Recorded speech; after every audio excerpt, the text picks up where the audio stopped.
ஆண்டவராகிய இயேசுவின் பரிசுத்தமான நாமத்திற்கு ஸ்தோத்திரம் உண்டாவதாக.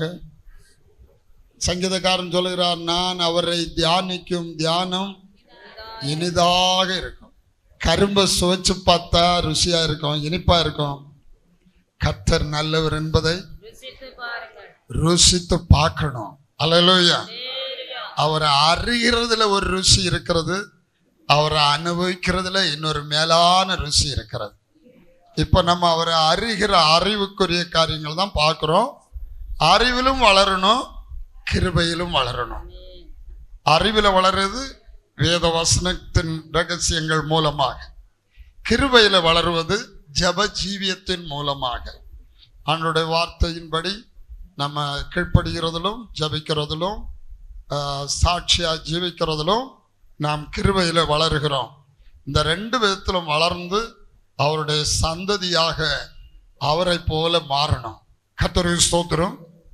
இப்பொழுது நாம் பார்க்க போகிற இந்த சாட்டில் பிதாவாகிய தேவனுக்கும் கிறிஸ்துவுக்குரிய ரகசியத்தை தான் சற்று ஆழமாக நாம் பார்க்க போகிறோம். தேவன் தன்னை பிதா என்றும் குமாரன் என்றும் அல்லது சாயல் என்றும் ரூபன் என்றும் அல்லது தேவன் என்று ரட்சகர் என்றும் அல்லது தேவனும் தூதனுமானவர், ஆதியாகமம் 48:16 தேவனும் தூதனுமானவர் அப்படி பிரிக்கிறார். தூதனானவர் அவருடைய சரீரம், அவர் தான் தூதனானவர் தான் தேவன். அல்லேலூயா. நீங்க ஆதியாகமம் 31:13 எடுத்து வாசிப்பீர்களானால், ஒரு தூதன் அங்க வந்து நின்று கொண்டு, பெத்தேல்ல உனக்கு தரிசனமான தேவன் நானே என்று சொல்லுகிறார். கர்த்தருக்கு ஸ்தோத்திரம். யாக்கோபோடு பேசுகிறதை நாம் ஆதியாகமம் 31:11 முதல் 13 நம்ம வாசிக்கிறோம். வாசிங்க. நீ தூணுக்கு அபிஷேகம் செய்து எனக்கு ஒரு பொருத்தனை பண்ணின பெத்தேலிலே உனக்கு தரிசனமான தேவன் நானே. இப்பொழுது நீ எழுந்து இந்த தேசத்தை விட்டு புறப்பட்டு தூதன் ஒருவன் சொப்பனத்தில் தோன்றி 11 அன்றியும் தேவதூதன் ஒருவர் சொப்பனத்தில் தோன்றி என்றார். இதோ இருக்கிறேன் என்றேன். அப்பொழுது அவர், உன் கண்களை ஏறெடுத்து பார், ஆடுகளோட போலின் கடாக்கள் எல்லாம் கலப்பு நிறம் புள்ளியும் வரியும் உள்ளவைகளாய் இருக்கிறது. அவைகள் தெரிந்தது. 13 படிங்க. நீ தூணுக்கு அபிஷேகம் செய்து எனக்கு ஒரு பொருத்தனை பண்ணின பெத்தேலிலே உனக்கு தரிசனமான தேவன் நானே. பெத்தேலிலே உனக்கு தரிசனமான தேவன் நானே. தேவ தூதனாய் வந்து நின்று சொல்றார், தேவன் நானே. அப்ப தேவனும் தூதனும் ஆனவர் என்று தேவன் தன்னை பிரிக்கிறார். தேவன் என்றும் கிறிஸ்து என்றும் பிரிக்கிறார். அப்பா என்றும் அம்மா என்றும் பிரிக்கிறார். அப்பா அம்மா இல்லாம சந்ததியே இல்லை, எந்த சிருஷ்டியிலையும் இல்லை. தேவன் தன்னை பிதா என்றும் குமாரன் என்றும் அல்லது தேவன் என்றும் கிறிஸ்து என்றும் அப்பிரிப்பது நம்மை அவருடைய சந்ததியாக பெற்றெடுப்பதற்கு. நேரமே நான் சொல்லிட்டேன், உன்னை ஜனிப்பித்த கண்மலையை நினையாமற் போனாய், உன்னை பெற்ற தேவனை மறந்தாய். பெற்றது பெறுகிறது தேவன், ஜனிப்பிக்கிறது கிறிஸ்து. ஆபிரகாம் ஈசாக்கை பெற்றான், பெற்றது ஆபிரகாம். ஆபிரகாமுக்குத்தான் சந்ததி, ஆனால் சாராள் மூலம் ஜனிப்பிக்கப்படுகிறது அந்த பிள்ளை. அல்லேலூயா. இப்படி தேவன் தன்னுடைய சந்ததியை கிறிஸ்து மூலம் எடுக்கிறார். ஆகவே பிதாவுக்கும் கிறிஸ்துக்குரிய ரகசியம் எல்லா ஊழியக்காரர்களுக்கும் திட்டமும் தெளிவும் தீர்க்கமும் தெரிய வேண்டும். அதுலதான் எல்லா ஆவிக்குரிய ஐஸ்வர்யம் இருக்கிறது என்று கொலோசையர் 2:2-3 இருக்கிறது. அந்த கொலோசையர் 2:2-3 சொல்லும் போது, இருதயங்கள் தேற்றப்பட்டு அவர்கள் அன்பினால் இணைக்கப்பட்டு பிதாவாகிய தேவனுக்கும் கிறிஸ்துவுக்கும் உரிய ரகசியத்தை அறிந்து கொள்ளுகிற உணர்வின் பூரண நிச்சயத்தினுடைய எல்லா ஐஸ்வர்யமும் பிதாவாகிய தேவனுக்கும் கிறிஸ்துவுக்குரிய ரகசியத்தை அறிகிற அறிவில் தான் இருக்கிறது. கொலோசே சபைக்கு நிருபம் எழுதும் போது பவுல் உங்களுக்காகவும், அதாவது கொலோசையில் இருக்கிற விசுவாசிகளுக்காகவும் லவோதிக்காவில் இருக்கிறவர்களுக்காகவும் எனக்கு மிகுந்த போராட்டம் உண்டுன்னு சொல்றார். அது என்ன போராட்டம்? எல்லா சபை விசுவாசிகளும் பிதாவாகிய தேவனுக்கும் கிறிஸ்துவுக்குரிய ரகசியத்தை அறிந்து கொள்ளணும். அந்த ரகசியத்தை வெளிப்படுத்தணும். அந்த ரகசியத்தை அறிந்து கொள்ளுகிறது தான் எல்லா ஆவிக்குரிய ஐஸ்வர்யம் இருக்கிறது. லவோதிக்காவில் இருக்கிறவர்களுக்காக மிகுந்த போராட்டம்னு சொல்றாரு. நீங்க லவோதிக்கா சபையை எடுத்து வாசித்து பார்த்தா அது அனலுமின்றி குளிருமின்றி இருக்கிறது. அது தரித்திரத்தில் இருக்கிறது. ஆவிக்குரிய தரித்திரம், ஐஸ்வர்யம் இல்ல. ஆவிக்குரிய ஐஸ்வர்யம் இல்லாதனால்தான் இப்ப பிடிச்சு தள்ளி போடுறது, நோய் குணாக்குறதுல, சுவிசேஷம் அறிவிக்கிறதுல எல்லாத்தையும் பிடிச்சு அங்க தள்ளி போடுறது, நிறைய தள்ளி போடுறது இருக்குது. அடுத்து ரொம்ப ஆட்டம் பாட்டம், பேண்டு ஆடிட்டு இருக்கும் போதே பேண்டு கலந்து கீழே விழுந்துருது. இதுதான் எழுப்புதல்னு சொல்றாங்க. காணும்னு அருவருப்பாக இருக்கிறது. இந்த வார்த்தையில இல்லாம வேற எந்த எழுப்புதலும் அருவருப்பானது. வாலிபர்களே ஆட வாருங்கள்னு மேடையில இருந்து அழைப்பு கொடுக்கிறான். அதுல ஒண்ணு சாடி ஓடுறானு ஆம்பிள்ளைகள் பொம்பளைகளும். ஓடி போனா அங்க புகை ஒண்ணு அடிச்சு விட்டுறாங்க. நீல புகை, மஞ்ச புகை, வெள்ள புகை. அது என்னது? மேகஸ்தம்பம் அங்க வருது. தேவன் இறங்கி அங்க வர்றார்.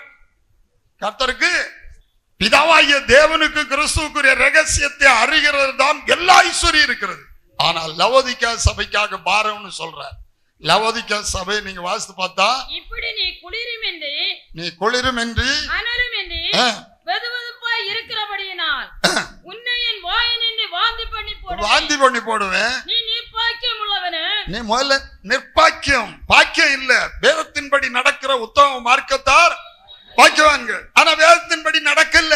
நிர்பாக்கியம் உள்ளவனும் பரிதபிக்கப்படத்தக்கவன். பரிதாப நிலைமை, பரிதாபமான நிலைமையில இருக்கு. சாவுக்கு ஏதுவா இருக்குது. ஆனா வேஷம் போட்டுட்டு நிக்குது. விழுந்தாலும் மீசையில மண்ணொட்டையிலன்னு சொல்லிட்டு நிக்கிறாங்க. கர்த்தருக்கு நிர்பாக்கியம் உள்ளவனும் பரிதபிக்கப்படத்தக்கவனும் தரித்திரன். தரித்திரன் ஆவிக்குரிய ஐஸ்வர்யம் இல்ல, தரித்திரம். ஏன் ஐஸ்வர்யம் இல்லைன்னா விசுவாசத்துல சரியில்லை. விசுவாசத்துல சரியில்லை. விசுவாசத்தினால் நீதிமான் பிழைப்பான். எல்லா ஆவிக்குரிய ஐஸ்வர்யமும் இயேசு கிறிஸ்துவுக்குள்ள தேவன் நமக்கு சம்பாதிச்சு வச்சிருக்கார். நாம் சரியாய் ஆண்டவருடைய வார்த்தைக்கு கீழ்ப்படிந்து விசுவாசத்திலே நிற்போமானால் உலகத்தைக்கு நாம் அடையாளங்களாகவும் அற்புதங்களாகவும் நிற்க முடியும். விசுவாசத்துல குறை போகும்போது ஆவிக்குரிய ஐஸ்வர்யம் குறைகிறது. நீ தரித்திரன். அடுத்தது குருடன். குருடன்னா வெளிப்பாடு இல்ல. வெளிப்பாடு நேரம் புத்தகத்தை வாசித்தன நம்ம தேவனை அறிய முடியாது. நம்ம அவரை ஆராய்ச்சி செய்ய முடியாது. அத கற்றது கைமண்ணளவு, கல்லாது கல்லாது எல்லாம் உலகளவு தான். ஆனா ஆண்டவர் தன்னை வெளிப்படுத்தாமல், தீர்க்கதரிசிகளுக்கு தமது ரகசியத்தை வெளிப்படுத்தாமல் ஒரு காரியத்தையும் செய்ய மாட்டார்னு ஆமோஸ் 3:7 வாசிக்கிறோம். அல்லேலூயா. ஆகவே ஆண்டவர் தம்மை வெளிப்படுத்துகிறார். ஆனா குருடர்கள் ஏன்னா கர்த்தருடைய வெளிப்பாடு இல்லை. அதனால அவங்க என்னறாங்க, அதை அடைய முடியாது. நான் திருத்துவத்துல இருக்கும்போது தொடக்க நாட்கள்ல நான் வேதத்தை ஆழமாய் ஆராய்ந்து படிக்கிற ஒரு அனுபவத்தை கர்த்தர் எனக்கு கொடுத்தார். அப்ப அந்த ஊழியக்காரிடத்துல, பெரிய ஊழியக்காரிடத்துல கேட்டேன், ஐயா இதுக்கு அர்த்தம் என்ன, இதுக்கு அர்த்தம் என்னன்னு கேட்டா அவங்க சொன்னாங்க, நீ இவ்வளவு ரொம்ப ஆராய்ந்து பைபிளை படிக்கப்படாது, படிச்சா தலைக்கு பைத்தியம் வந்துடும். நான் ஆண்டவருடைய அன்பும் பக்தியும் பக்தி வைராக்கியத்தோடு ஆண்டவருக்காக இறங்கி வந்திருக்கிற அந்த உற்சாகமான டைம், நீ இப்படி படிச்சா தலைக்கு பைத்தியம் உண்டாயிரும். உடனே எனக்கு கேள்வி, இயேசு சொல்றார் வேத வாக்கியங்களை ஆராய்ந்து பாருங்கள், அவைகளால் உங்களுக்கு நித்திய ஜீவன் உண்டு என்று சொல்லுகிறீர்களே, என்னை குறித்து சாட்சி எடுங்கள் அவைகளே. எங்களை குறித்து சாட்சி எடுக்கிறோம் இயேசு சொல்லல, என்னை குறித்து சாட்சி எடுக்கிறோம் அவைகளேன்னு சொல்றார். அப்ப வேதத்தை ஆராய்ஞ்சு படிச்சா பைத்தியம் வருமா? அப்ப இவங்க சரியில்லை என்கிற ஒரு கணக்கு என் உள்ளத்துல ஆழத்துல விழுந்தது. இன்னொரு எனக்கு நேரடி இதுல தலைமையில இருந்த பாஸ்டர்கிட்ட கேட்டேன், ஐயா இது பெரிய படிச்ச ஆட்கள் எல்லாம் வரும்போது இப்படி கேள்வி கேட்பாங்க, இது என்னன்னு, அதுக்கு என்ன அர்த்தம் ஐயான்னு கேட்டா, நீ இயேசு ரட்சிக்கிறாருன்னு சொன்னா தெரிஞ்சா போதும், அதுக்கு மேல ஒண்ணும் தெரிய வேண்டாம். அவங்களுடைய கேள்விக்கு, இந்த நான் கேட்ட கேள்விக்கு அவங்களுடைய பதில் எனக்கு திருப்தி அளிக்கல. ஆனா கர்த்தர் என்னை கடுமையான உபவாசத்தோடு திருத்துவத்துல இருக்கும் போது இந்த காரியங்களை கற்க கர்த்தர் உதவி செய்தார். இதெல்லாம் பைபிள் காலேஜில் கிடைக்கவே கிடைக்காது, படிப்பிக்கிறவங்களுக்கு தெரியாது. தெரிஞ்சிருந்தா திருத்துவம் சொல்ல மாட்டாங்க, தெரிஞ்சிருந்தா திருத்துவம் சொல்ல மாட்டான், சொல்லவே மாட்டான். அண்ணா பாருங்க, அற்றத்துல டேக்ஸ் பைபிள்ல உள்ளதாக்காது. டேக்ஸ் பைபிள்னா இது இப்போ அப்போ நான் 1500 ரூபாய்க்கு வாங்கினேன், இப்போ ஒரு 3000 ரூபாய்க்கு குறையாம இருக்கும்னு நினைக்கிறேன். இந்த பைபிள் இவ்வளவுலாம் அலசி எழுதியிருக்காங்க, நிறைய காரியம் அலசி இருக்காங்க, நல்ல காரியம்தான். ஆனால் தெய்வத்துவத்துல அவங்களுக்கு கத்தோலிக்க ஸ்தாபனம் கோட்டை விட்டதிலிருந்து இவங்க இன்னும் விடுதலை ஆகல. அந்த திருத்துவ இதுல இருந்து துறப்போதனையிலிருந்து பெந்தெக்கோஸ்தே சபைகளும் விடுதலை ஆகவில்லை. அப்ப அவர் என்ன செய்யறாரு, அதுல 3 சிங்காசனம். அப்ப நான் கேள்விப்பட்டிருக்கேன், தேவன் ஒருவரா மூவரா? பைபிள்ல ஒரே தேவனுக்கென்று ஒரே சிங்காசனம் தான் இருக்குது. பைபிள்ல எங்குமே 3 சிங்காசனம் இல்லை. ஹல்லேலூயா. ஏசாயா 6:3, எசேக்கியேல் 1:26-28. ஹல்லேலூயா. புதிய ஏற்பாட்டுல வரும்போது மத்தேயு 25:31. அதுக்கு மேல அப்படியே வெளிப்படுத்தல் புஸ்தகத்துல வரும்போது வெளிப்படுத்தல் 4ஆம் அதிகாரம் 2ஆம் வசனம், 5ஆம் அதிகாரம் 1ஆம் வசனம், 7ஆம் அதிகாரம் 14ஆம் வசனம், இப்படி வரிசையா கடைசியில வெளிப்படுத்தல் 22ஆம் அதிகாரம் 3-4 வசனம். ஒரே சிங்காசனம், அதுல ஒரே நபர். பைபிள்ல எங்குமே பைபிள்ல சொல்லப்பட்ட தேவனுடைய சிங்காசனத்துல ஒரு சிங்காசனம் தவிர 2ஓ 3ஓ சிங்காசனம் இல்ல. எசேக்கியேல் 1:26-28 நம்ம வாசித்தோம். ஒரு சிங்காசனமும் அதில் ஒரு மனித சாயல். இப்படி ஒரு மனித சாயல் தான் எந்த சிங்காசனத்திலும் இருக்கே தவிர 2 பேரோ 3 பேரோ எந்த சிங்காசனத்திலும் இல்லை. ஆனா டேக்ஸ் பைபிள்காரரு கடைசியில அவருக்குண்டான வெளிச்சமா தோணுனதை போட்டிருக்காரு. The tri-unity of God refers to 3 separate and distinct persons in the Godhead, each having his own personal spirit, body, soul and spirit. 3 அது ஹோலி ட்ரினிட்டி, பரிசுத்த திருத்துவம். நான் ஒரு ரோட்ல போயிட்டு இருக்கும்போது ஒரு கார்ல எழுதியிருந்த பின்னால ஹோலி ட்ரினிட்டி. உடனே திடீர்னு எனக்கு ஒரு கேள்வி உண்டாச்சு, where is Trinity? Where is Trinity? எங்க திருத்துவம் இருக்கிறது? உடனே என் கார்ல பின்னால் எழுதினேன், ஹல்லேலூயா, ஏசாயா 1ஆம் அதிகாரம், ஏசாயா 43ஆம் அதிகாரத்துல இருக்கிற ஹோலி ஒன். அவங்க எழுதியிருந்தது ஹோலி ட்ரினிட்டி. நான் ஹோலி ஒன்னு போட்டுக்கிட்டு கீழே where is Holy Trinity? Where is Holy One? Holy Three? 3 பேர் எங்க இருக்காங்கன்னு பின்னால கார்ல எழுதியிருக்கேன். அப்ப இவர் சொல்றாரு, Triunity of God refers to 3 separate, தனித்தனியான, distinct, பிரித்து அறியக்கூடியதான persons, நபர்கள். 3 நபர்கள் God headல இருக்காங்க, தெய்வத்துவத்துல இருக்காங்க. ஒவ்வொருத்தருக்கும் each having his own personal spirit body. ஒவ்வொருத்தருக்கும் ஸ்பிரிட் பாடி இருக்கு, சரீரம் இருக்கு, ஆவிக்குரிய சரீரம் இருக்குது, சோல் ஆத்மா இருக்குது, அண்ட் ஸ்பிரிட் ஆவி இருக்கிறது. ஒவ்வொருத்தருக்கும் ஆவி, ஆத்மா, சரீரம் உள்ள 3 ஆட்கள் இருக்கிறாங்க. இதுதான் ஹோலி ட்ரினிட்டின்னு டேக்ஸ் எழுதி வச்சிருக்காரு. கர்த்தருக்கு இதுவா பைபிள்? இது பைபிள் போதனையா? இதுவா திருத்துவம்? எங்கேயாவது பைபிள்ல தேவன் இருக்கிற சிங்காசனத்துல 2ஓ 3ஓ காட்டுனா பிரசங்கத்தை இப்போதே நிறுத்திடலாம். கர்த்தருக்கு ஹல்லேலூயா. ஒருவரே அன்றி வேறொரு தேவன் இல்லை என்று அறிந்திருக்கிறோம். ஆகவே திருத்துவம் துருபதேசம். அவங்க திருத்துவம் சொல்ல காரணம் இந்த பிதாவாகிய தேவனுக்கும் கிறிஸ்துவுக்குரிய ரகசியம் தெரியாததினால்தான். ஆகவே இன்னைக்கு நமக்கு ஒரு வேதனை வெப்ராளம் வரணும்னா இந்த ரகசியம் திருத்துவக்கார அத்தனை பேர் நடுவிலும் கொண்டு போகணும். அவங்களை கண்ணை திறக்கிறது கொண்டு போகணும். அவங்களை நம்ம சகோதரங்கள் எண்ணி நம்ம செய்யணும். கர்த்தருக்கு ஸ்தோத்திரம். சரி, கர்த்தர் நம்முடைய சித்தப்படியதை செய்யட்டும்.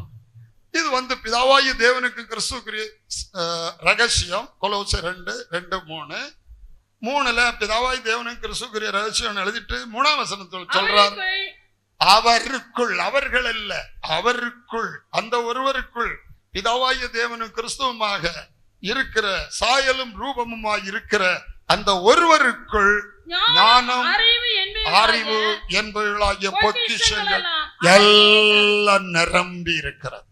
அதனால நம்ம யார் கொள்ள வேண்டியது கிறிஸ்துவுக்கு உள்ள, கட்டப்பட வேண்டியது கிறிஸ்துவுக்கு மேல, நடக்க வேண்டியது கிறிஸ்துவுக்கு உள்ள. அவர் ஒருவரை தவிர வேற ஒருத்தரை நீங்க அறிய வேண்டாம் என்று பவுல் எழுதுகிறார். 1 கொரிந்தியர் 2:2 அப்போஸ்தலனாகிய பவுல் அப்படி சொல்லுகிறார், இயேசு கிறிஸ்துவை சிலுவையில் அறையுண்ட கிறிஸ்துவை அல்லாமல் ஒன்றை உங்களுக்குள்ள அறியாதிருக்கு. வேற ஒருத்தரே அறியண்டா, அவரை மட்டும் அறிஞ்சு அவருக்குள்ள நடந்தா போதும். கர்த்தருக்கு ஸ்தோத்திரம். இப்போ ஏன் அவர் சாயலையும் ரூபத்தையும் பிரிக்கிறார்? முதல்ல நிழல் மனித சந்ததியை எடுப்பதற்காக, அது பொருள் தேவ சந்ததியை எடுப்பதற்காக. மனித சந்ததியை எப்படி ஆண்டவர் எடுத்தார் என்பது பைபிள்ல நமக்கு நிழலாக இருக்கிறது. முதல்ல தேவன் ஒரு மனிதனை, ஆதாமை சிருஷ்டித்தார். ஆதாமை சிருஷ்டித்து விட்டு அவர் சொன்னார், மனிதன் தனிமையா இருப்பது நல்லதல்ல, ஏற்ற துணையை உண்டாக்குவேன். அப்ப ஆதாமை தேவன் ஒருவனாய் உண்டாக்க காரணம் என்ன என்று மல்கியா 2:15 சொல்லுது. அவர் ஒருவனை அல்லவா படைத்தார், ஆவி அவரிடத்தில் பரிபூர்ணமாய் இருந்தது. அவர் ஒரே வார்த்தை சொன்னா கோடிக்கணக்கான மனுஷர்கள் உண்டாக போறாங்க. ஆவி அவரிடத்தில் பரிபூர்ணமா இருந்தது. பின்ன ஏன் ஒருவனை படைத்தார்? தேவ பக்தி உள்ள சந்ததியை, ரொம்ப முக்கியமான சப்ஜெக்ட். அப்ப என்ன செய்தார்? இந்த ஆதாமுக்கு அயர்ந்த நித்திரையை உண்டாக்கி, ஆதாமுக்கு சந்ததி உண்டாக்குறதுக்காக, மனித சந்ததியை உண்டாக்குறதுக்காக இந்த திட்டம். இது மனித சந்ததியை உண்டாக்க உள்ள திட்டம். அப்படி தேவ சந்ததியை உண்டாக்க உள்ள திட்டம். அல்லேலூயா. மனித சந்ததியை உண்டாக்க ஆண்டவர் ஆதாமுக்கு அயர்ந்த நித்திரை உண்டாக்கி, ஆதாமுடைய விலா எலும்புல ஒன்னை எடுத்து அதை ஒரு ஸ்திரீயாக உருவாக்கி ஆதாமிடத்துல கொண்டு வந்து விட்டார். அப்பொழுது ஆதாம் சொன்னார், இவள் என் எலும்புக்கு எலும்பும் என் மாம்சத்துக்கு மாம்சமா இருக்கிறாள்.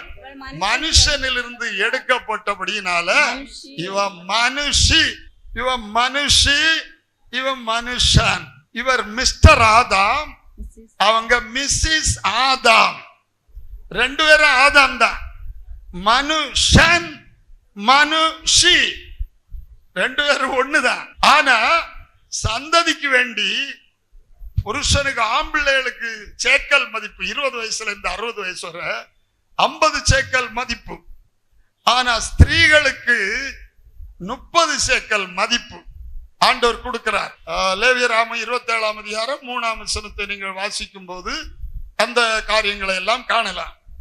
அப்ப ஆதாமிலிருந்து ஏவாளை தேவன் வெளியே எடுக்கிறார். அவ ஆதாமுக்குள்ள இருந்தவதானா? ஆதாமுக்குள் ஆதாமாகவே இருந்தவள், அப்படித்தானா?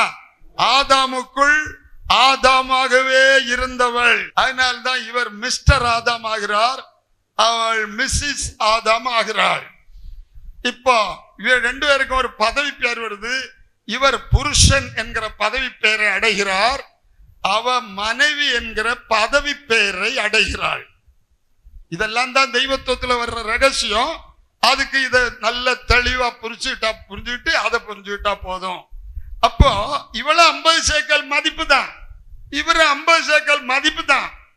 ஆனா குடும்பம் என்கிற ஒன்றை ஏற்படுத்தின தெய்வம். மனைவிகளே, உங்கள் சொந்த புருஷருக்கு எந்த காரியத்திலும் கீழ்ப்படிந்து இருங்கள், இது தேவனுடைய கட்டளை. ஆனா அவங்க வேணா இப்படி சண்டை போடலாம். நாங்க 50 சேக்கல் மதிப்பு தான், நாங்களும் ஆதாம் தான், நாங்களும் 50 சேக்கல் மதிப்பு தான், நாங்க ஒன்னும் குறைஞ்ச ஆள் ஒன்னும் இல்லை, நாங்க ஆம்பளைகளுக்கு கீழ்ப்படியணுமோ, அப்படி கீழ்ப்படியணும், புருஷனுக்கு கீழ்ப்படியணும், அது கீழ்ப்படியணும், இந்த அடிமைத்தனம் ஒண்ணும் முடியாது என்ன சொல்லிக்கிடலாம் கர்த்தருக்கு. ஆனால் ஆண்டவருடைய நியமம் சந்ததியை உண்டாக்க வேண்டும். அந்த சந்ததிக்காக ஆதாமிலிருந்து ஒரு ஏவாளை தேவன் பிரித்தெடுக்கிறார். 2 பேரும் ஆதாம் தலை, ஏவாள் சரீரம். தலையும் சரீரமும் அங்கே அதுதான் வருது. கிறிஸ்துவுக்கு தேவன் தலையாக இருக்கிறார். ஆவிக்கு ரூபமானவருக்கு ஆவி தலை. 1 கொரிந்தியர் 11:3 கிறிஸ்துவுக்கு தேவன் தலையா இருக்கிறார். பார்த்தலாம், கிறிஸ்துவுக்கு தேவன் தலை. அதுக்கு அர்த்தம் உள்ள இருக்க ஒண்ணுமே தெரியாது. கர்த்தர் யாதோ 3 வசனத்தை வச்சுக்கிட்டு எல்லாம் கடல் போல தெரிஞ்ச மாதிரி பேசுறான். கர்த்தருக்கு ஸ்தோத்திரம். ஆகவே ஆண்டவர் என்ன செய்றார்? அவளும் 50 சேக்கல் தான். ஆதாமுக்குள் ஆதாமா இருந்தபடியினால் அவளும் 50 சேக்கல் மதிப்பு தான். ஆனால் தேவன் ஒரு அட்மினிஸ்ட்ரேஷன் வரணும். 2 பேர் சேர்ந்த பிறகு 2 பேர் ஹெட் ஆயிட்டா, நீயா நானா, இது இருக்கக்கூடாது. அதுக்காகத்தான் ஆண்களை பார்க்கலும் பெண்களை சற்று பலவீனமான நிலைமையில் கர்த்தர் படைத்திருக்கிறார். ஆனா குறைஞ்சவங்க ஒண்ணும் இல்லை, யாரும் குறைஞ்சவங்க ஒண்ணும் இல்லை. ஆண்களை பார்க்கலும் மேலான பாக்கியம், மகிமை, எல்லாம் அந்தஸ்தெல்லாம் அவங்களுக்கு உண்டு. நான் அதை மனசுல எல்லாம் தெரிஞ்சு நிச்சயத்தோடு சந்தோஷத்தோடு தான் பேசிக்கொண்டிருக்கிறேன். அல்லேலூயா. ஆனா சந்ததிக்காக வேண்டி ஆதாமுக்கு ஏவாள் கீழ்ப்படிய வேண்டும். ஆமென். கர்த்தருக்கு ஸ்தோத்திரம். ஆகவே 30 சேக்கல் மதிப்பு. ஆதாமுக்கு 50 சேக்கல், ஏவாளுக்கு 30 சேக்கல். இயேசுவுக்கு எத்தனை வெள்ளிக்காசு? 30 வெள்ளிக்காசு. இதெல்லாம் சின்ன சின்ன நிழல்கள் கிடக்கட்டும். கர்த்தருடைய நாமத்துக்கு ஸ்தோத்திரம். ஹல்லேலூயா. பலவீன பாண்டத்துக்கு 30 சேக்கல் மதிப்பு. பலவீனமான மனித சரீரத்தை எடுத்த இயேசுவுக்கு 30 வெள்ளிக்காசு மதிப்பு. ஹல்லேலூயா. அவர் அந்த மதிப்புக்கு இறங்காம இருந்திருந்தா நம்ம தேவனுடைய சந்ததி அவர் பெற்றெடுக்கவே முடியாது. அவர் சிலுவையின் மரண பரியந்தம் கீழ்ப்படிந்தவராக தம்மை தாமே தாழ்த்தினார். அவர் தேவனுடைய ரூபமாய் தேவனுக்கு சமம். ஹல்லேலூயா. நான் நேரமே சொன்னேன், ஆவிக்கு சரீரம், சரீரத்துக்கு ஆவி. ஆவி இல்லாம சரீரத்துக்கு ஒண்ணு முடியாது, சரீரம் இல்லாம ஆவிக்கு ஒண்ணு முடியாது. அப்ப ஆவியும் சரீரமும் சமம். அல்லேலூயா. அப்ப தேவனும் கிறிஸ்துவும் சமம். இப்ப ஆதாமும் ஏவாளும் சேராம சந்ததியே இல்லை. கர்த்தருடைய நாமத்துக்கு ஸ்தோத்திரம். இப்போ ஆதாமுடைய சந்ததி ஏவாள் மூலமாய் பிறக்கிறது. இங்க சந்ததிகள் 2-3 குட்டி குழந்தைகளை வரைஞ்சிருக்க வேண்டியது வேற ஒரு சாட்டுல இருக்குது. இதுல உள்ள சிலது அந்த சாட்டுல போடல, படபடா போட்டது. அதனால அப்படி இருக்கு. இதுல 2-3 குட்டி குழந்தைகளை எல்லாம் கூட வரைஞ்சு போட்டிருக்க வேண்டியது. ஆதாமுடைய சந்ததி ஏவாள் மூலம்தான் பிறக்க வேண்டும். இது தேவனுடைய ஒழுங்கு. இது போல தேவனுடைய சந்ததி கிறிஸ்து மூலம்தான் பிறக்க வேண்டும். அல்லேலூயா. உன்னை ஜனிப்பித்த கண்மலையாகிய கிறிஸ்துவை நீ நினையாமற் போனாய், உன்னை பெற்ற தேவனை மறந்தாய். அப்போ தேவனும் கிறிஸ்துவுமாய் பிதாவும் குமாரனும் ஆனவராகத்தான் அவர் நம்மை பெற்றெடுக்கிறார். அதனால்தான் நிருபங்களில் எல்லாம் அப்போஸ்தலர் எழுதுறாங்க, பிதாவாகிய தேவனாலும் கர்த்தராகிய இயேசு கிறிஸ்துவினாலும் உங்களுக்கு கிருபையும் சமாதானம் உண்டாவதாக. பிதாவாக அவர் தேவன், அவர் குமாரனாய் அவர் இரட்சகர். அல்லேலூயா. அந்த குமாரத்துவத்தின் மகிமையில அவருக்கு 3 மகிமை இருக்குது. ஒன்னு பிதாவின் மகிமை, இன்னொன்னு பரிசுத்த தூதர்களுடைய மகிமை, இன்னொன்னு தமது மகிமை. இதுதான் பிதா, குமாரன், பரிசுத்த ஆவி. அப்புறம் நான் அதை தெளிவா பேசுவேன். ஆச்சரியமா இருக்கும் அந்த சப்ஜெக்ட். அடுத்த சாப்டர். ஆதாமுடைய சந்ததி ஏவாள் மூலம் பிறக்குது. இப்போ சந்ததி எல்லாம் பிறக்கும் முன்ன நம்ம இந்த வார்த்தையை இப்படி சொல்லலாம். யோவான் 1:1 சொல்லி இருக்கிற சொல்லலாம். ஆதியிலே வார்த்தை இருந்தது, அந்த வார்த்தை தேவனிடத்தில் இருந்தது, அந்த வார்த்தை தேவனாய் இருந்தது, அவர் ஆதியிலே தேவனோடு இருந்தார், சகலமும் அவர் மூலம் உண்டாயிற்று, உண்டானது ஒன்றும் அவராலே அல்லாமல் உண்டாகவில்லை. இதை இங்க கொண்டு வந்து நிழல்ல வைப்போம். ஆதியிலே ஏவாள் இருந்தாய். எப்போ? சந்ததி உண்டாக்குறதுக்கு முன்ன, சிருஷ்டிப்பெல்லாம் உண்டாக்குறதுக்கு முன்ன ஆதியிலே வார்த்தையானவர் இருந்தார். அல்லேலூயா. தெய்வத்துவத்திலிருந்து வெளிப்படுத்தப்பட்ட குமாரன் வார்த்தை இருந்தார். அல்லேலூயா. இப்ப ஆதியிலே ஏவாள் இருந்தாள், அவள் ஆதாமுக்குள் இருந்தாள். உண்மைதானே? அவள் ஆதாமாகவே இருந்தாள். உண்மைதானே? சரி, அதுக்கு பிறகு வெளியே வந்த பிறகு இனி உள்ள யாரும் இருக்க முடியாது. அவள் ஆதாமோடு கூட இருந்தாள். ஆதாமோடு கூட இருந்தாள். அல்லேலூயா. சொல்லிட்டு ஆண்டவர் சொல்றாரு, அவர்கள் இருவராயிராமல் ஒரே மாம்சமாய் இருப்பார்கள். தேவன் இணைத்ததை மனிதன் பிரிக்காதிருக்க கடவன். 2 பேர் ஆக்கிடப்படாது. நான் நீ புருஷனும் மனைவியும் சொல்லிடப்படாது குடும்பத்துல. எப்படி எப்படி குடும்பத்துக்குள்ள வரும்போது கஷ்டம் உண்டு, நஷ்டம் உண்டு, பிரச்சனைகள் உண்டு. ஏன் அம்மா குடும்பம், என் அப்பன் குடும்பம், என் குடும்பம், ஓன் குடும்பம்னு என்ன கூடாது, பேசவே கூடாது. பேசாச்சுன்னா குடும்பம் நரகம் ஆயிடும், நரகம் ஆயிடும். அவர்கள் இருவராயிராமல் ஒரே மாம்சமாக இருப்பார்கள். தேவன் இணைத்ததை மனிதன் பிரிச்சது எதுக்காக பிரிச்சாரு? சந்ததிக்கு வேண்டி. ஆனா அவங்க இருவர் இல்ல, ஒரே மாம்சம்தான். மனிதனாய் வந்ததுனால, மனிதன் ஆனதுனால 2 ரூபம், மனிதன் ஆனதுனால 2 ரூபம்.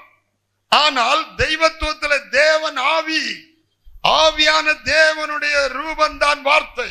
ஆதியிலே வார்த்தை இருந்தது. அந்த இது ஏன்னு போட்டிருக்க, அல்பா ஆதி அந்தம், அல்பா வார்த்தை. ஆதியிலே வார்த்தை இருந்தது, அந்த வார்த்தை ஆவியான தேவனிடத்தில் இருந்தது, அந்த வார்த்தை தேவனாக இருந்தது. தேவனில் இருந்து என்ன வந்தாலும் தேவன் தான். பவுனில இருந்து அதை வெட்டி பீஸ் எடுத்தா பவுன் தான். அல்லேலூயா. ஆவியான தேவனுடைய ரூபமாக அவர் வர்றார், அவர் தேவன் தான். ஆனா 2ஆம் தேவன் இல்ல. அவர் ஆதியிலே தேவனோடு இருந்தார், சகலமும் அவர் மூலமாய் உண்டாயிற்று, உண்டானது ஒன்றும். இந்த வார்த்தை யாரு? வாசிங்க.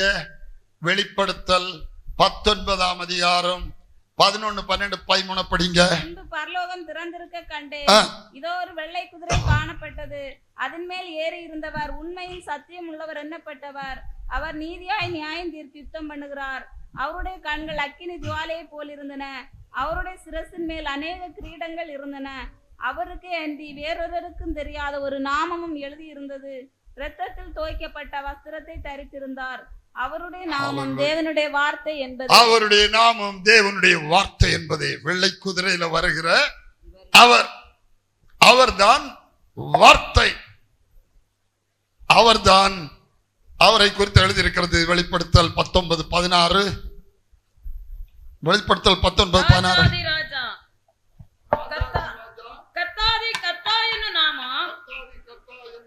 அவருடைய வஸ்திரத்தின் மேலும் அவருடைய தொடையின் மேலும் எழுதப்பட்டிருந்தது. நீங்க அத கத்தாதி கத்தா, இவர்தான் கத்தாதி கத்தா, ராஜாதி ராஜா. இந்த சாயலும் ரூபமும் ஒன்னானவர் தான் தேவனாகிய கர்த்தர். இங்க முதல்ல நான் ஒரு சும்மா ரவுண்ட போட்டிருக்கேன், பேரை மட்டும் எழுதியிருக்கேன். ஏன் அதுல இந்த ரூபம் இல்ல, ரூபங்களை வெளிப்படுத்தல, வெறும் ஆவியா வச்சிருக்கேன். அந்த தேவனாய கர்த்தர் ஆதிக்கு முந்தின அனாதியில அறியப்படாத தேவன், நமக்கு தெரியாது. ஆனா ஆதியில தான் அந்த ரூபம் வெளிப்பட்டது. ஆதியிலே வார்த்தை இருந்தது, வார்த்தை பிறந்தது, குமாரன் வெளிப்பட்டார். இவர் கர்த்தர், இவர் தான் கர்த்தர், கர்த்தாதி கர்த்தர், ராஜாதி ராஜா. இவரை பற்றி 2 வார்த்தை வாசிங்க. 1, இப்பொழுது கர்த்தாவே நீரங்கள் பிதா, அவரை பிதான்னு சொல்லி இருக்கு. எபிரேயர் 1 அதிகாரம் 8ஆம் வசனத்தை படிங்க. குமாரனை நோக்கி தேவனே, உம்முடைய சிங்காசனம் என்றென்றைக்கும் உள்ளது, உம்முடைய ராஜ்யத்தின் செங்கோல் நீதி உள்ள செங்கோலா இருக்கிறது. நீ நீதியை விரும்பி அக்கிரமத்தை வெறுத்திருக்கிறீர். ஆதலால் தேவனே, உம்முடைய தேவன் உமது தோழரை பார்க்கிலும் உம்மை ஆனந்த தைலத்தினால் அபிஷேகம் பண்ணினார் என்றும், கர்த்தாவே நீர் ஆதியிலே பூமியை அஸ்திபாரப்படுத்தினீர். பூமியை அஸ்திபாரப்படுத்தின குமாரன் என்று இந்த வசனத்துல படிக்கிறோம்.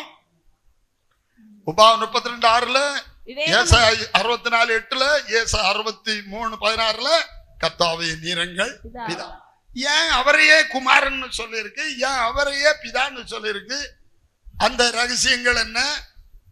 அப்ப பைபிள் குழப்பமா? பைபிள்ல ஒரு இடத்துல குழப்பம் இல்லை. தாவீதின் குமாரன் இயேசு தாவீதின் குமாரன் சொல்லி இருக்கு. தாவீதின் குமாரன் கோசன் எழுதி இருக்கு.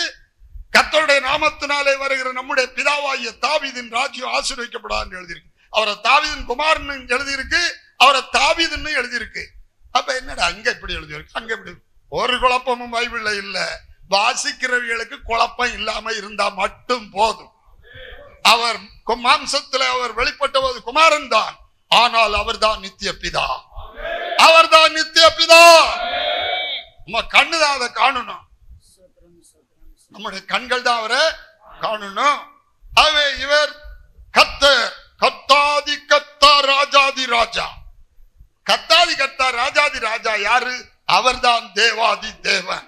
வாசிங்க உபாகமம் 10ஆம் அதிகாரம் 17ஆம் வசனம். உங்கள் தேவனாகிய கர்த்தர், உங்கள் தேவனாகிய கர்த்தர் தேவாதி தேவனும், தேவாதி தேவனும், கர்த்தாதி கர்த்தரும், கர்த்தாதி கர்த்தரும், மகத்துவமும், மகத்துவமும், வல்லமையும், வல்லமையும், பயங்கரமான தேவனாய் இருக்கிறார். அவர் தேவாதி தேவன், அவர் கர்த்தாதி கர்த்தர். நான் நேரமே சொன்னேன் இல்லையா? தேவன் என்றும் அந்த சாட்டுல தேவன் என்றும் ஆவியான தேவன் என்றும் கர்த்தர் என்றும் பிரிக்கிறார். தேவாதி தேவன். அப்ப யாரு கர்த்தாதி கர்த்தாவோ அவர்தான் தேவாதி தேவன். இப்போ வெளிப்படுத்தல யார் கர்த்தாதி கர்த்தான்னு வாசிங்க. வெளிப்படுத்தல் 17:14. இவர்கள் ஆட்டுக்குட்டியானவருடனே யுத்தம் பண்ணுவார்கள். ஆட்டுக்குட்டியானவர் ரத்தத்தில் தோய்ந்த வஸ்திரம் உடுத்திருந்தவர் இவர் தானே, இவர் தானே. அப்ப ஆட்டுக்குட்டியானவர் கர்த்தாதி கர்த்தாவும் ராஜாதி ராஜாவுமா இருக்கிறவர். இவர் தானே கர்த்தாதி கர்த்தா, ராஜாதி ராஜா. ஆமா, அல்லேலூயா.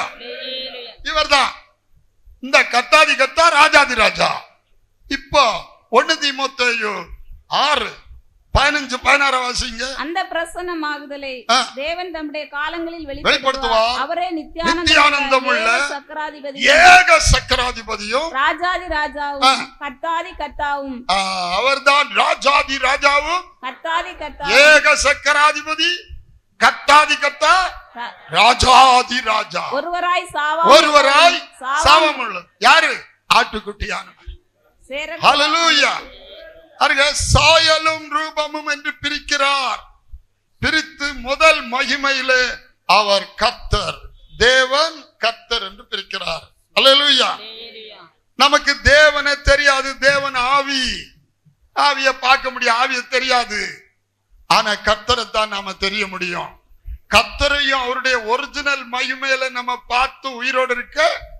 ஒரிஜினல் மகிமைன்னா அவர் அந்த மகிமைக்குள் இருக்கும் போது அவரை பார்த்து உயிரோடு இருக்க முடியாது. ஆனா இவர் தான் யாருன்னு அறிஞ்சிருக்கணும். ஆட்டுக்குட்டியானவர் தான் கர்த்தாதி கர்த்தா, ராஜாதி ராஜா. அவர்தான் சேரக்கூடாத ஒளியில் வாசமாயிருக்கிறவர். அவர்தான் ஒருவராய் சாவாமை உள்ளவர். அவர்தான் கர்த்தர், அவர்தான் சாவாமை உள்ளவர். ஆனால் அவர்தான் 2வது மகிமைக்கு தாழ்த்தி 3வது மகிமைக்கு மனுஷனாய் வந்து மரித்தவர். இங்க மகிமையின் கர்த்தர், அடுத்ததுல கிறிஸ்து,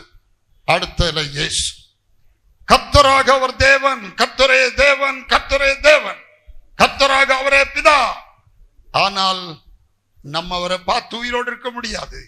ஆகவே பழைய ஏற்பாட்டிலே இந்த உருவின பட்டை எதை காட்டுறது என்றால், யோசுவாவின் புஸ்தகம் 5ஆம் அதிகாரம் 13 முதல் 15 வசனத்துல, எரிகோவின் சமவெளியில் யோசுவா நின்று கொண்டிருக்கும் போது ஒருவர் உருவின பட்டயத்தோடு வந்து நிற்கிறார். யோசுவா அவரிடத்தில் போய், நீர் எங்களை சேர்ந்தவரோ எங்கள் சத்துருக்களை சேர்ந்தவரோ கேட்டான். அதற்கு அவர் அல்ல, நான் கர்த்தருடைய சேனைக்கு அதிபதியாய் வந்திருக்கிறேன், தூதனானவராய் வந்திருக்கிறார். நான் முதல்ல வாசித்தேன், தூதனானவர் ஒருவர் தோன்றி, நான் ஆபிரகாமின் தேவனும் ஈசாக்கின் தேவனும் யாக்கோபின் தேவனுமான பிதாக்களுடைய கர்த்தர். அல்லேலூயா. பெத்தேலில் உனக்கு தரிசனமான தேவன் நானே. அல்லேலூயா. இயேசுவை எல்லா வழிகளிலும் எல்லா கோணத்திலும் அவரை தியானித்து அவரை யார் என்று சரியாய் அறிய வேண்டும். அல்லேலூயா. ஆகவே எப்படி ஆதாமிலிருந்து ஏவாளை பிரித்து ஏவாளுக்கு 30 சேக்கல் மதிப்பை வச்சு அவர் பெரியவர் போலும் இவர் சின்னவர் போலும் எல்லாம் வச்சு காட்டியிருக்க வச்சு சொல்லாங்க, அவர் பெரிய தேவன், அவர் யெகோவா, அவர் தான் பெரியவர், இவர் சின்னவர், இவர் சின்னவர். அல்லேலூயா. எல்லாம் இடர்கள் எல்லாம் இயேசுவில தான். ஆனா இயேசு கிறிஸ்துவில் இடர்கள் அடையாது இருக்கிறவன் எல்லாம் ஒரு அலையில சொல்லுவோம். இங்கதானே நமக்கு உரிமை, இங்கதானே நமக்கு ஃப்ரீ, இங்கதானே நமக்கு சந்தோஷம், இங்கதானே அப்பா முழுமையா மகிமைப்படுத்துறது. வேற எங்க பரலோகத்துல? அதனாலதான் அவங்க கம்பீரமா பறிக்கிறாங்க. கர்த்தருடைய நாமத்துக்கு ஸ்தோத்திரம். சரி, தேவன் ஆவி. இந்த ஆவிக்கு இங்க பல வார்த்தைகள் கொடுக்கப்பட்டிருக்கு. ஆவி யோவான் 4:24.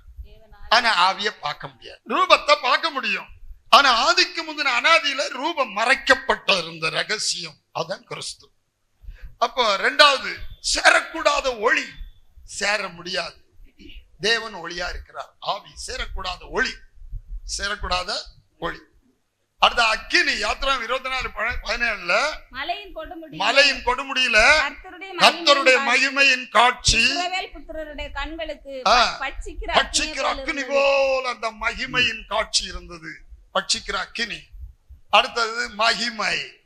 2 நாளாம் 7:1-3 வரை சாலமோன் ஜெபங்களை முடிக்கிற போது அக்கினி வானத்திலிருந்து இறங்கி சர்வாங்க தகன பலியையும் மற்ற பலிகளையும் பட்சித்தது. கர்த்தருடைய மகிமையும் ஆலயத்தை ஆலயத்தை வந்து நிரப்பிற்று. கர்த்தருடைய மகிமை ஆலயத்தை நிரப்பிற்று. மகிமை அதாவது ஒரு ஒளி மேகம், ஒரு மேகம் வந்து அதை ஆலயத்தை நிரப்புகிறது. ஆனா அந்த ஒளி மேகத்துக்குள்ள ஒரு புருஷன் இருக்கிறார் பாருங்க. அந்த ஒளி மேகத்துக்கு உள்ள ஒரு புருஷன் இருக்கிறார் பாருங்க. அதுல இல்ல. எசேக்கியேல் 43:3 இருந்து படிங்க. பின்பு அவர் என்னை கீழ்த்திசைக்கு எதிர் வாசலாகிய வாசலுக்கு அழைத்து கொண்டு போனார். இதோ இஸ்ரவேலின் தேவனுடைய மகிமை கீழ்த்திசையிலிருந்து வந்தது. அவருடைய சத்தம் பெருவெள்ளத்தின் இரைச்சலை போல இருந்தது. அவருடைய மகிமையினால் பூமி பிரகாசித்தது.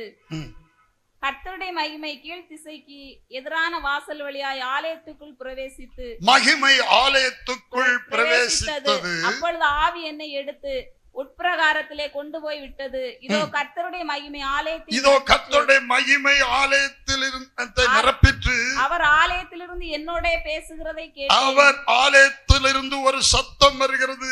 அவர் ஆலயத்திலிருந்து என்னோடு பேசுவதை கேட்டேன். அந்த புருஷன் என்னண்டையில் நின்றிருந்தார். அந்த புருஷன் மகிமைக்க உள்ள ஒரு புருஷன், அவர்தான் வார்த்தையானவர். இது மகிமை. இது ஆள் இல்ல, ஒரு தனி நபர் இல்ல, இது தேவன் ஆவி. ஆவியான தேவனுடைய ரூபம்தான் வார்த்தை. ஆவியான தேவனுடைய ரூபம்தான் வார்த்தை.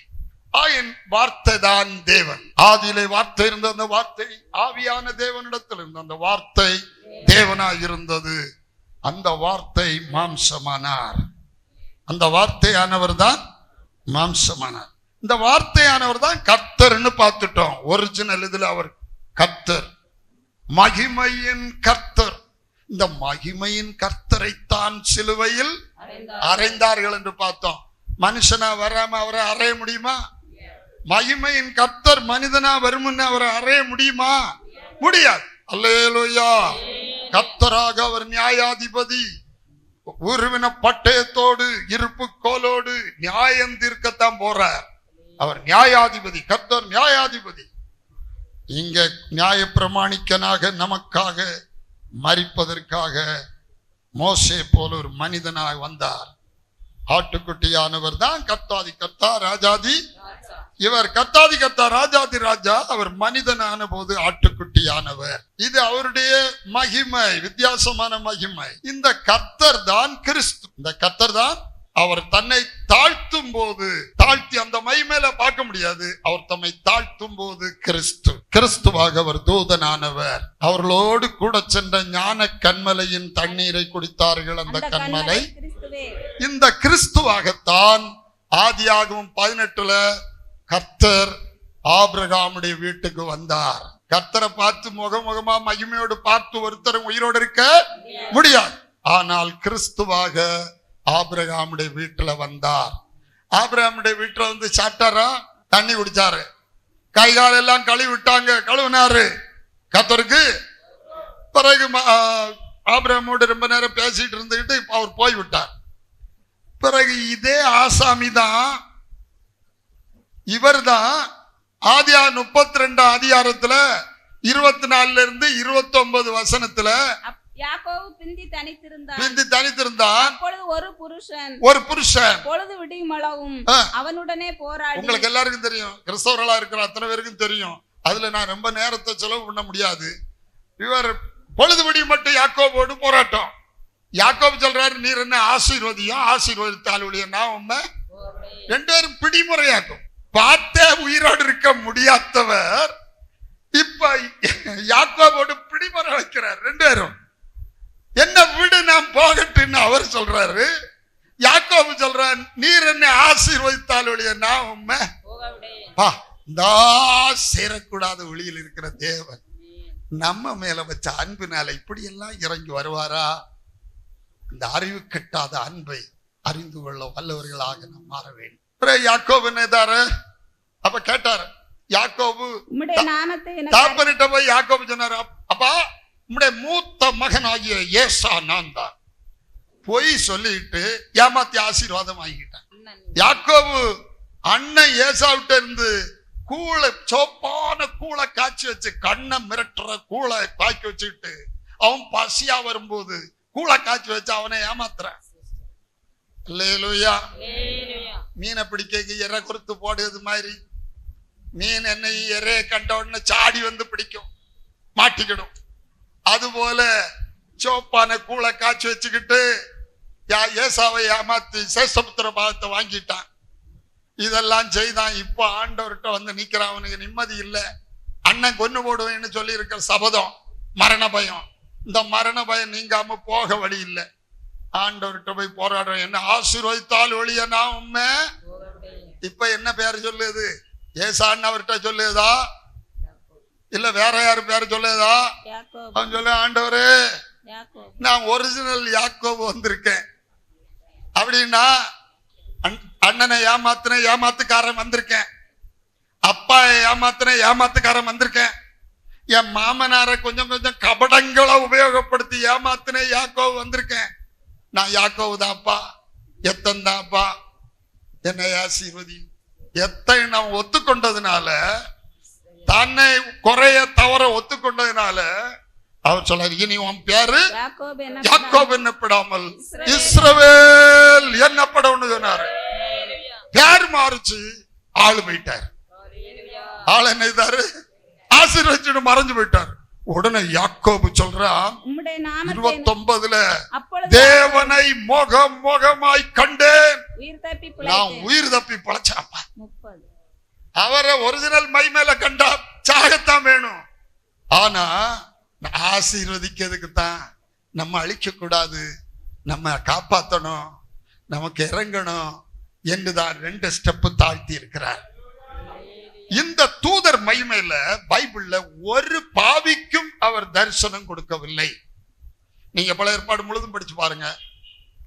தேவனுடைய பரிசுத்தவான்கள் தேவனுடைய பிள்ளைகளுக்கு தான் தரிசனம் கொடுத்திருக்கிறார். ஒரு பாவிக்கும் அவர் தரிசனம் கொடுக்கவில்லை. ஏன்னா அவர் மெல்கிசேதேக்குக்காக பிரதான ஆசாரியனுடைய மகிமையும் ராஜரீக மகிமையுடையவர். அவர் அசுத்தமானவர்களோடு தீட்டுப்படாத மகிமை உள்ளவர். அல்லேலூயா. ஆகவே இந்த பாவியோடும் அவர் இந்த இதுல ஐக்கப்படல. யாக்கோபோட ஆசீர்வதிச்சு போயிட்டாரு. நீர் நான் தேவனை முகமுகமாய் கண்டேன், உயிர் தப்பி பிழைத்தேன் என்று சொல்லி அந்த ஸ்தலத்துக்கு பென்னியேல் என்று பெயரிட்டான். அந்த தரிசனம் உண்டான உடனே யாக்கோபுக்கு அஸ்தமித்த சூரியன் திரும்ப உதித்தது. அல்லேலூயா, அல்லேலூயா. அடுத்தது இவர்தான் கிதியோனுக்கு காட்சி கொடுக்கிறார். நியாயாதிபதிகளின் புத்தகம் 6ஆம் அதிகாரத்துல. அதுவும் நமக்கு நல்லா தெரியும். முதல்ல ஒரு மனுஷன் இந்த பராக்கிரமசாலியா கர்த்தர் உன்னோடு இருக்கிறார் 11 இருந்து கீழே. அதற்கு பின்பு நீங்க அதை வாசிக்க வேண்டாம். நான் விஷயத்தை சுருக்கமா சொல்லிருங்க, அதிகாரத்தையும் சொல்லிடுறேன். அப்ப நீங்க எழுதி போட்டுட்டு வாசித்துக்கிடுங்க. முதல்ல பராக்கிரமசாலியா கர்த்தர் உன்னோடு இருக்கிறார்னு சொல்றாரு. உடனே கிதியோன் சொல்றார், ஆண்டவனே ஆண்டவனே. அதுவும் லாடுதான். ஆண்டவர் என்ன சொல்லுது லாடுதான். இதுகளுக்கு வித்தியாசமும் தெரியணும். சொன்னாரு 2 லார்டு இருக்கார். பெரிய லார்டு 2 பெரிய லார்டு இல்ல. கர்த்தருக்கு கர்த்தருடைய நாமத்துக்கு ஸ்தோத்திரம். என் ஆண்டவனே. இஸ்ரவேல்ல நான் எம்மாத்திரம் தன்னை பற்றி அற்பமா நினைச்சுக்கிட்டு நான் என்ன செய்வேன்னு சொல்றேன். உடனே அவர் சொல்றாரு, நீ ஒரே மனுஷனை முறியடிக்கிறது போல இஸ்ரவேலை முறியடிப்பாய், உன்னை அனுப்புகிறவர் நான் அல்லவான்னு சொன்னார்.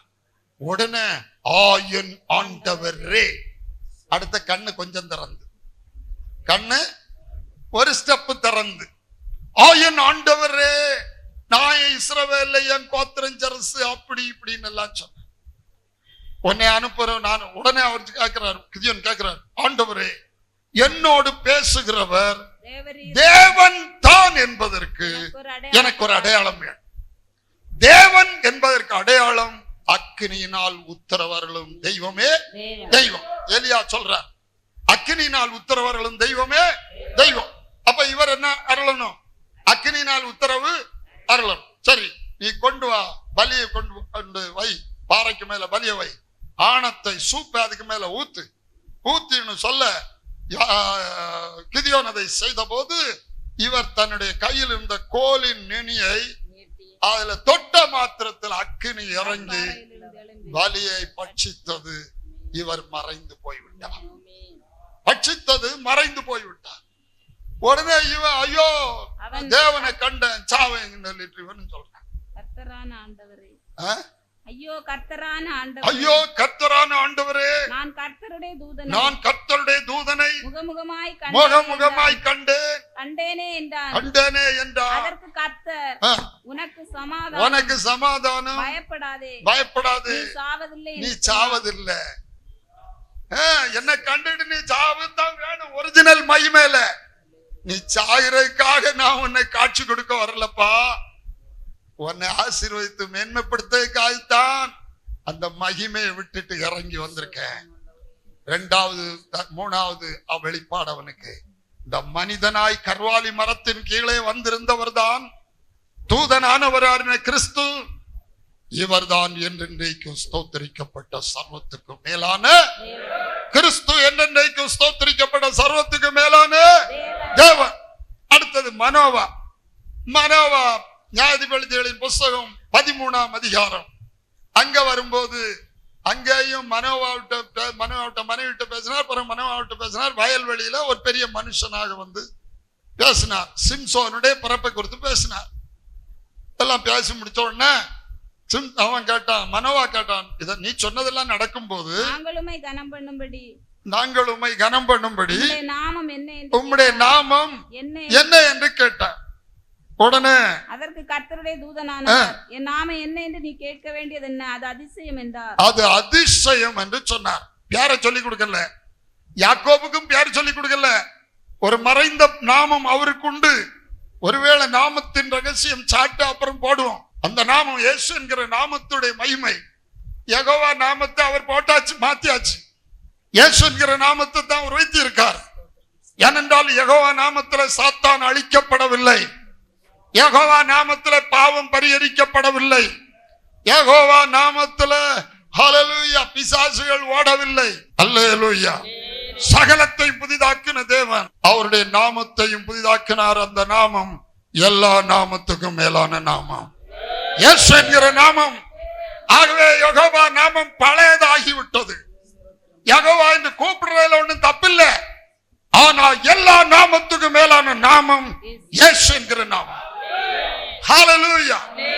ஆதியிலே ஆதாம் ஏவாளை தள்ளியிட்ட சர்ப்பத்தின் தலையை நசுக்கின நாமம் இயேசு நாமம். மனித குலத்தின் பாவத்தை பரிகரித்த நாமம் இயேசு நாமம். ஹல்லேலூயா. சாபங்களை நீக்கின நாமம் இயேசு நாமம். மரித்தோரின் உயிர்த்தெழுதலை கொண்டு வந்தது இயேசு நாமம். ஹல்லேலூயா. அது எல்லா நாமத்துக்கும் இம்மையில் மாத்திரமல்ல மறுமையிலும் பேர் பெற்றிருக்கும் எல்லா நாமத்துக்கும் மேலான நாமம்.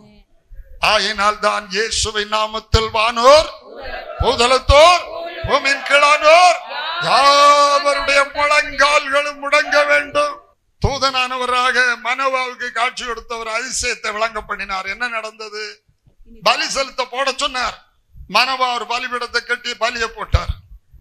பலியில அக்கினி இறங்கி அந்த அக்கினி வானலாம் இதுல உயர்ந்து எரிஞ்சிட்டு இருக்கும் போது மனோவாவுக்கு கிட்ட பேசிட்டு நின்ன ஆளு அப்படியே அக்கினி கிட்ட நடந்து போய் அந்த அக்கினி ஜுவாலைக்குள்ள ஏறி, அல்லேலூயா, அக்கினி ஜுவாலைக்குள்ள ஏறி போனார். இவர்தான் தேவன், இவர்தான் ஆபிரகாமின் தேவனும் ஈசாக்கின் தேவனுமானவர். அவர்தான் கர்த்தர், அவர்தான் கிறிஸ்து, அவர்தான் இயேசு. கர்த்தராக அவர் தேவன், கிறிஸ்துவாக அவர் தூதன், இயேசுவாக ஒரு மனிதன். இயேசுவாக ஒரு ஆட்டுக்குட்டி, கிறிஸ்துவாக அவர் மெல்கிசேதேக்கின் முறைமையின்படி ஆசாரியன், கர்த்தராக அவர் தேவன்.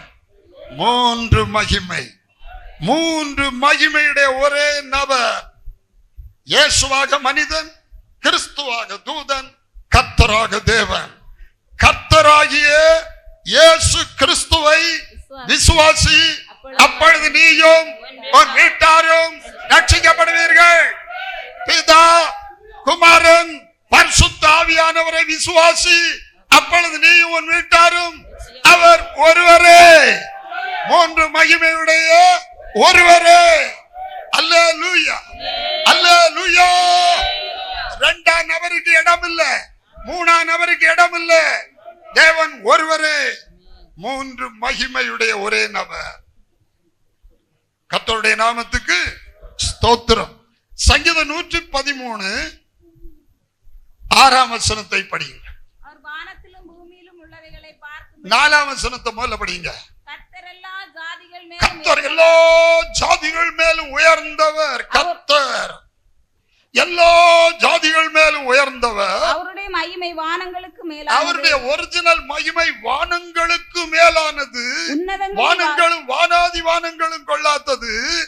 உன்னதங்களில் வாசம் பண்ணுகிற நம்முடைய தேவனாய கர்த்தருக்கு சமானமானவர் யார்? அவர் வானத்திலும் பூமியிலும் உள்ளவை. அவருக்கு சமமானவர் யார்? சமமானவர் யாரும் இல்ல, சமானமானவர் இல்ல, இரண்டாம் நபர் இல்ல, முந்தினவர் இல்ல, பிந்தினவர் இல்ல. ஆனால் அவர் வானத்தில் உள்ளவைகளையும் பூமியில் உள்ளவைகளையும் பார்க்கும்படி தம்மை தாழ்த்துகிறார். வானத்தில் உள்ள தூதர்கள் நடுவிலே வர அவர் தூதனானவராய், மகிமையை விட்டு தூதனானவராய் வருகிறார். பாவிகளான மனிதரை பார்க்கிறதுக்கு பாவ மாம்சத்தின் சாயலை எடுத்து நம்மை போல மனிதனாக தாழ்த்தினார். கர்த்தர் கிறிஸ்து இயேசு. இதுதான் எபேசியர் 3:9 சொல்லப்பட்ட அநாதி தேவனுடைய திட்டம். தேவன் நம்முடைய கர்த்தராகிய கிறிஸ்து இயேசுவுக்குள் கொண்டிருந்தார். தேவன் நம்முடைய கர்த்தராகிய ஆவியான தேவன் நம்முடைய வார்த்தையான கர்த்தராகிய கிறிஸ்து இயேசுவுக்குள் கொண்டிருந்த இயேசுவுக்குள் கொண்டிருந்த அநாதி தீர்மானம், இயேசு கிறிஸ்து கர்த்தர் என்று நாவுகள் எல்லாம் அறிக்கை செய்ய வேண்டும். ஹல்லேலூயா. இயேசுவாக மனிதன், கிறிஸ்துவாக தூதன், கர்த்தராக தேவன். கர்த்தரே தேவன், கர்த்தரே தேவன். கர்த்தர் தான் மணவாளன். மணவாட்டி கர்த்தரை அறிந்து கொள்வார். மணவாட்டி கர்த்தரை பிதாவாக, குமாரனாக, பரிசுத்த ஆவியானவராக அறிந்து கொள்ளுவாள். 3 மாப்பிளைய 3 புருஷனை மணவாட்டி அறிய மாட்டாள். கர்த்தர் ஒருவரை அறிந்து கொள்வாள். எப்படி அறிந்து கொள்வாள்? பிதாவாக, குமாரனாக, பரிசுத்த ஆவியானவராக வெளிப்பட்டவர் ஒரு தேவன் என்று அறிந்து கொள்ளுவாள். 1 3 3 1. புரியுதா? 100% சத்தியம். இது பின்மாற்ற கிறிஸ்தவ சபைக்குள்ளே அஞ்ஞான உலகத்தில் உள்ள பேலியாள், கிறிஸ்துவுக்கு எதிரியான பேலியாள் பின்மாற்ற கிறிஸ்தவ சமூகத்துக்குள்ள ஏறி வேறொரு பேர்ல இயங்கிக் கொண்டிருக்கிறது. மாதா என்கிற பேர்ல குழந்தை வச்சுக்கிட்டு இருக்கிறவளாக. ஹல்லேலூயா, ஹல்லேலூயா. என்னைக்காவது சத்தியத்துக்கு செவி கொடுத்தோண்டா? நீங்க holy Roman empire, the atrocities of the holy Roman எம்பையர்னு போட்டு இந்த நெட்ல அடிச்சு பார்த்தா 5,90,00,000 மக்களை ரோமன் கத்தோலிக்க மார்க்கம் கொலை செய்த, அவங்களுக்கு ஒத்து வராத எல்லாத்தையும் தண்டிச்சிருக்காங்க. அதுல பிரதானமாக ஒரே தேவன் என்கிற சொன்ன மக்களை தான் கொலை செய்திருக்காங்க. பிதாவையும் என்னையும் அறியாததினால் என்னை அறிந்தீர்களானால், இவரை அறிஞ்சா பிதாவையும் அறிய முடியும். அறிய முடியுமா? முடியாதா? இது அவருடைய ஆவி, இது அவருடைய சரீரம். கர்த்தருக்கு அறிஞ்சா இவரையும் தெரியும், இவரை தெரியும். இது 3 ஆள் இல்ல, ஒரே நபர் இது ஆகிறார். எப்படி? எபிரேயர் 5ஆம் அதிகாரம் 8, 9, 10 வசனத்தை படிங்க. அவர் குமாரனாயிருந்து பட்டபாடுகளினாலே கீழ்ப்படிதலை கற்றுக்கொண்டு தாம் பூரணரான பின்பு தமக்கு கீழ்ப்படுகிற யாவருக்கும் நித்திய ரட்சிப்பை அடைவதற்கு காரணராகி மெல்கிசேதேக்கின் முறைமையின்படியான பிரதான ஆசாரியர் என்று தேவனாலே நாமம் தரிக்கப்பட்டார். பிரதான ஆசாரியர். இதுக்கு முன்னே அவர் ஆசாரியன் இல்ல, ஆட்டுக்குட்டி. இங்க அவர் ஆட்டுக்குட்டியானவர், பலியாகிற ஆட்டுக்குட்டி. உயிர்த்தெழுந்து மெல்கிசேதேக்கின் முறைமையின்படியான பிரதான ஆசாரியனானார் கிறிஸ்து. இவர் இயேசுவாக ஆட்டுக்குட்டி, இயேசுவாக மனிதன், கிறிஸ்துவாக தூதனானவர், ஆவியானவர். அல்லேலூயா. கர்த்தருடைய பரிசுத்த நாமத்துக்கு ஸ்தோத்திரம். கிறிஸ்து தான் பிரதான ஆசாரியன் என்று எபிரேயர் 9:11 சொல்லுது. கிறிஸ்துவானவர் வரப்போகிற நன்மைகளுக்குரிய பிரதான ஆசாரியன். கிறிஸ்துதான் ராஜா என்று சுவிசேஷத்தில் நம்ம வாசிக்கிறோம். யூதருக்கு ராஜாவாக பிறந்திருக்கிறவர் எங்கே? கிறிஸ்து எங்கே பிறப்பார்? யோவான் 1:49 மத்தவன் சொல்றான், ஹல்லேலூயா, ரபி நீர் இஸ்ரவேலின் ராஜா. நாத்தானுவேல் சொல்றார், ரபி நீர் இஸ்ரவேலின் ராஜா, தேவனுடைய குமாரன். இது மனுஷகுமாரன், இது தேவகுமாரன், இவர் தேவன்.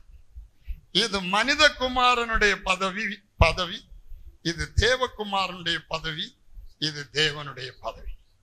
இதுல அவர் ஆட்டுக்குட்டி, பலியாகி தம்முடைய இரத்தத்தினால் மீட்பை உண்டாக்குகிறவர், மரணத்தை ஜெயித்து உயிர்த்தெழுந்து மெல்கிசேதேக்கின் முறைமையின்படியான பிரதான ஆசாரியனாகவும் சமாதானத்தின் ராஜாவாகவும் இருக்கிறார்.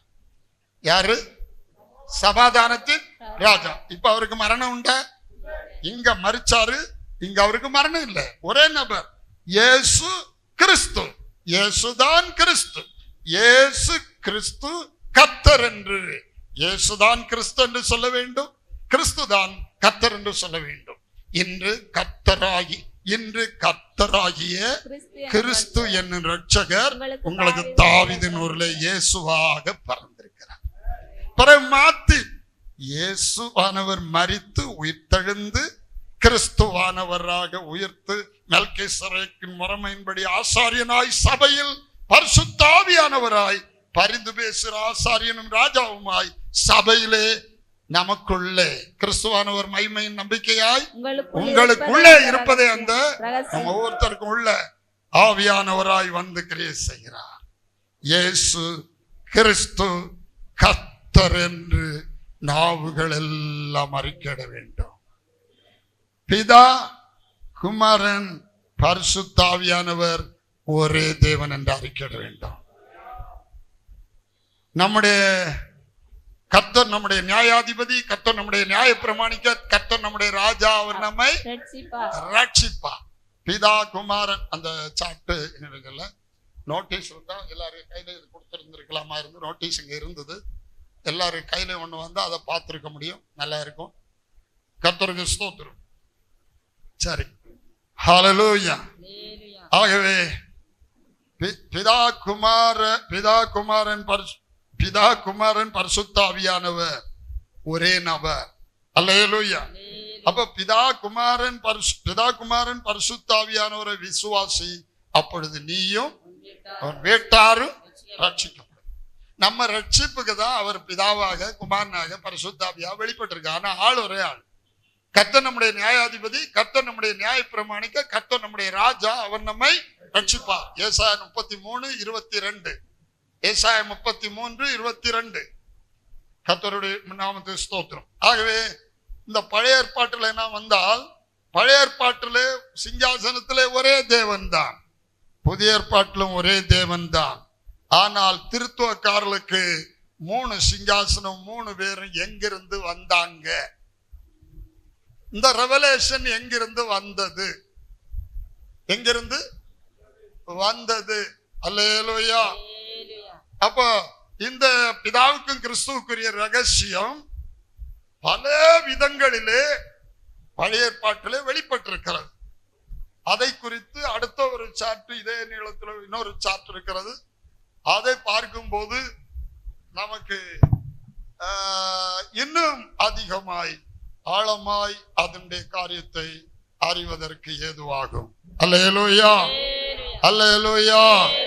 அவர் தேவனும், அதை இன்னைக்கு வாசிக்கிறேன், சாயலும் ரூபமுமானவர் ஒருவரே, ஆவியும் வார்த்தையுமானவர் ஒருவரே, பிதாவும் குமாரனுமானவர் ஒருவரே. பிதாவின் மடியில் இருக்கிற குமாரன் எழுதியிருக்கு இல்லையா? பிதாவுக்கு மடியில் இருக்காரு. மடி அது தேவன் ஆவி.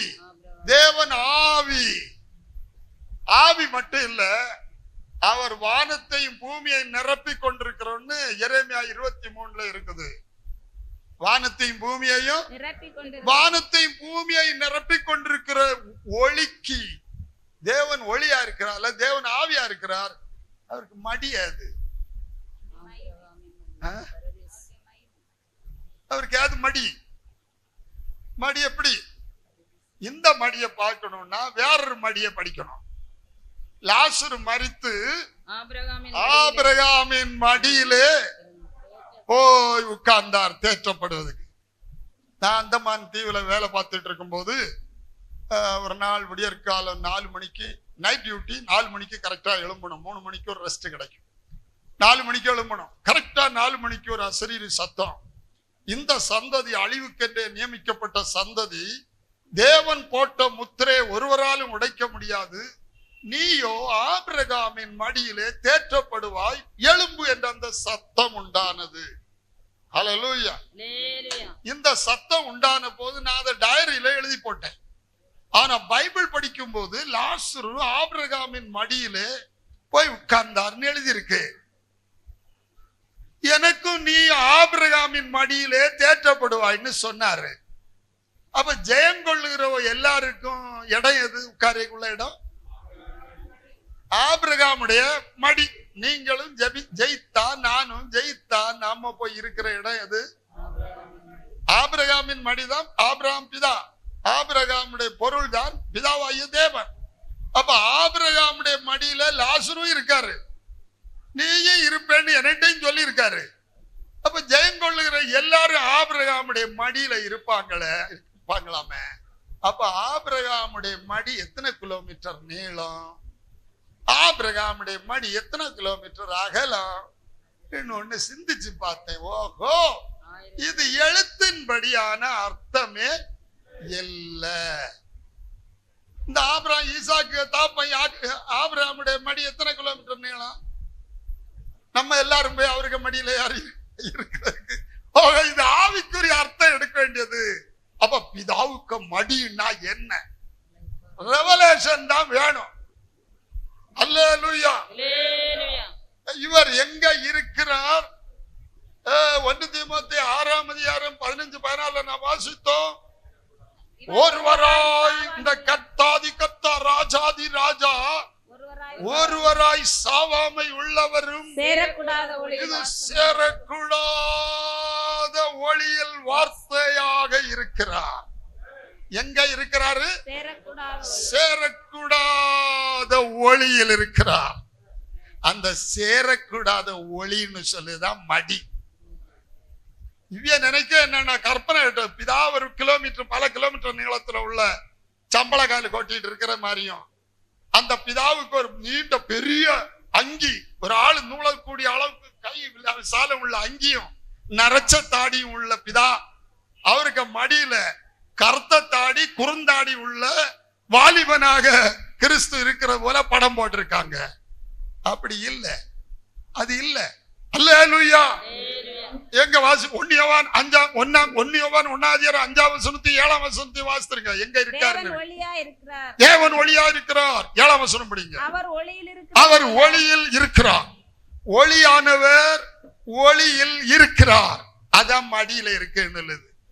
ஏன் மடின்னு சொல்லி இருக்குன்னா, மடின்னு சொன்னா ஒரு குழந்தை அம்மைக்கு மடியில ஓடி வந்து உட்கார்ந்து அதுக்கு இருந்த வெப்ராளம் வியாகுலம் வேதனை எல்லாம் மாறி ஒரு ஆறுதல், சந்தோஷம், உற்சாகம்.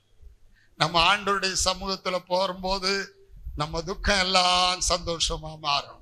இனி துக்கம் இல்ல, இனி அலறுதல் இல்ல, இனி வருத்தம் இல்ல, இனி பசி அடைவது இல்ல, இனி மரணம் இல்ல, ஒண்ணுமே இல்ல. அந்த நித்திய பேரின்பத்துல இளைப்பாறுதல்ல போய் உட்கார போகிறோம். அதனாலதான் மடின்னு சொல்லி இருக்கு. இதுக்கு அர்த்தத்தை கொண்டு சொல்லிட்டு பார்த்தீங்களா? பிதாவுக்கு மடி, 2ஆம் குமாரன் 2ஆம் ஆள் இருக்காரு. இது அஞ்ஞானம், அறிவீனம், மதிகேடு. அல்லேலூயா, அல்லேலூயா. கர்த்தருடைய பரிசுத்த நாமத்திற்கு ஸ்தோத்திரம் உண்டாவதாக. அல்லேலூயா. ஆகவே பிதாவின் மடி, பிதாவும் குமாரனுமானவர், கர்த்தரும் கிறிஸ்துவுமானவர், தேவனும் தூதனுமானவர், தேவனும் இரட்சகருமானவர், பிதாவும் மீட்பருமானவர், சிருஷ்டிகரும் ராஜாவுமானவர், வெளிச்சமும் சத்தியமுமானவர், தேவனும் ராஜாவுமானவர், தேவனும் ஆட்டுக்குட்டியுமானவர். தேவனும் ஆட்டுக்குட்டியானவர் ஒரு ஆளா 2 பேரா? ஆமா. இதுதான் பிதாவாகிய தேவனுக்கு கிறிஸ்துவுக்குரிய ரகசியம். அவரு தாழ்த்தி தாய்க்கு ஸ்தானம் எடுக்காம இருந்திருந்தால் நம்மை அவருடைய சந்ததியாக பெற்றெடுக்க தாய் ரத்தம் சிந்திதான் பிள்ளை பெற்றெடுக்கணும். அவர் தம்முடைய பரிசுத்த ரத்தத்தை சிந்தி நம்மை பிதாவின் பிள்ளைகளாக அவர் பெற்றெடுக்கிறார். அல்லேலூயா, அல்லேலூயா, அல்லேலூயா. ஆமென். ஜெபிப்போம்.